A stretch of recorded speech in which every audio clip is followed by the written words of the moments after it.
Y'all, this your boy T Quattro, and I got another banger going in for y'all. You did what I'm saying. So if you guys are new to the channel, what I need y'all to go ahead and do is hit that like button, comment, subscribe, and turn the notifications up for your boy. We are on the road to 100 supporters, man. We're at 85, man. You know what I'm saying? So I appreciate you guys' support of what's been going on lately, man. Everything that's been going on, man. I appreciate you guys. 30-day content going in straight for you guys. Video, man, that's been going around with Stephen A. Smith and Shannon Sharp and another woman by the name of, I believe her name was Monica. They did a first take, man. So we're just gonna dive into it and see exactly what it's talking about, man. We're talking about them maximizing their great potential. And because we bring that up and talk about what potentially might get in their way, which we do to men all the time, now we gotta sit up here and watch every syllable. I resent that, and I'll leave it at that. So let me. I know we gotta go to break. She looks like she's just over it. Woman, Stephen A. And how you have to dance about your word choice and you have to please everybody and anybody as you navigate your being. We are talking about the world's greatest. How about being a black man? So this is what I'm saying to y'all though, and I know we gotta go to break. And we didn't necessarily go there, and maybe we should. There are so many layers in this conversation around the way that it's being discussed. No. And yes, Shannon, I know y'all are going to say you know, and Stephen A., I know you just shared that you've talked about the WNBA on your program too. You guys may not have said everybody, but the prevailing sentiment for folks that are just joining the WNBA and following women's sports is unfair to the women of this league, to your point, who have laid the groundwork for Caitlin Clark to come in and now take it to the next level. That's all I'm saying in these conversations. Kennedy Carter's behavior is not indicative of the entire league. We are still talking about competition where you are allowed to get a little extra elbow in if you are competing and you do it within the parameters of the game. The game is physical. Caitlin is helping to grow the league. These women understand that, but she cannot be babied as a rookie. That's all I'm at. All right. Who talks about the WNBA? Who talks about women? Who talks about women's sports more than first take? Stephen A., respectfully, with your platform, you could have been doing this 3 years ago if you wanted to. You didn't say that. Right, Tell me. You didn't just say that. You're my guy, but who does more than Stephen us? A., I'm talking to you. I'm talking to you. Wow. Don't do that. I'm talking to you about the power that you Oh, have. shit. I'm talking to you. Okay. You're my guy, but I'm talking to you. I got it. Guys, No, I nah. really You missed appreciate my girl, but you missed a lot of episodes of First Take. You missed a lot. Stephen A., 3 years ago, you were not talking about the W at this level. Don't do that. Guys. Nobody was, Monica. You making Stephen A. point, Monica. Monica, Oh, you God. making Please Stephen let A. me do my point. job. Please let me do my job. We've gone for 40 minutes straight. Wow. God. That is crazy, y'all.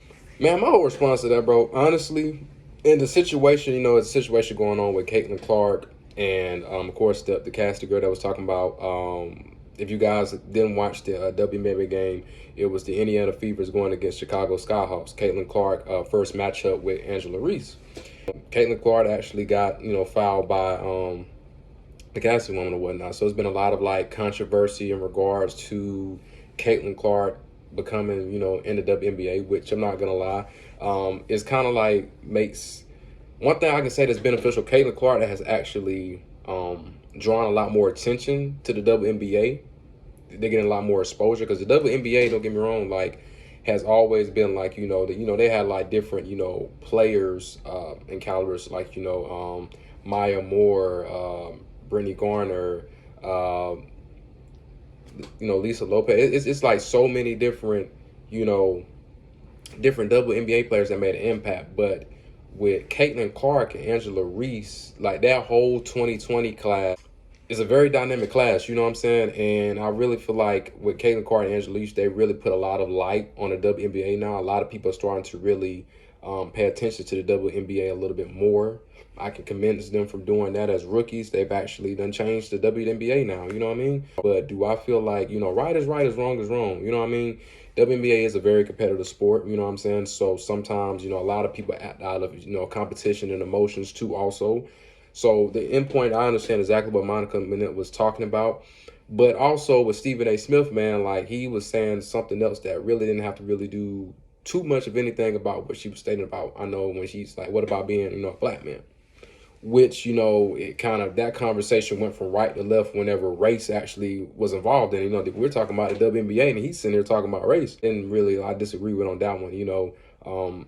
Just stand on and with the race factor and whatnot, you know, it kind of just like took the conversation to a whole different level then, you know what I mean? Stephen A. Smith, don't get me wrong, he has covered far as in with the WNBA, he's done that, but within the past few years, WNBA really hasn't really had that much coverage.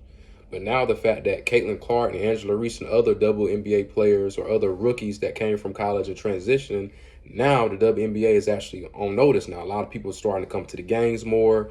And, you know, and sometimes like with Caitlin Clark, you know, when you have a stardom just like what she is transitioning from college to the WNBA, you really got a target on your back. But we see what this girl did in college. Let's see what she's going to do in the WNBA. So, of course, she has a target on her back because everybody's gunning for her because she was the top dog in Iowa.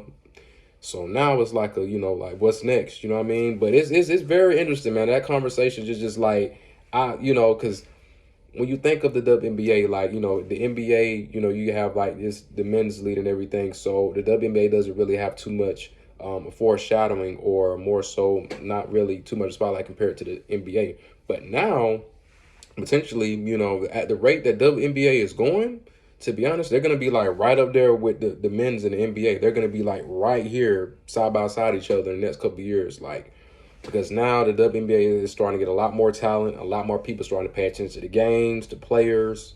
It's a lot of good stuff, you know. But that whole intake, man, was just crazy from start to finish. You know what I mean? Comment down below, what was y'all intake on that first take situation, man? Because do y'all feel like that Monica Mcnutt was right, or do you feel like she was wrong? Do y'all feel like Stephen A. Smith was right, or do you feel like Stephen A. Smith was wrong? Y'all just comment down below y'all intake or y'all opinion on it, man. Man, I hope you guys did enjoy this short reaction video, man. Like I said, we're on the road to 100 supporters, man.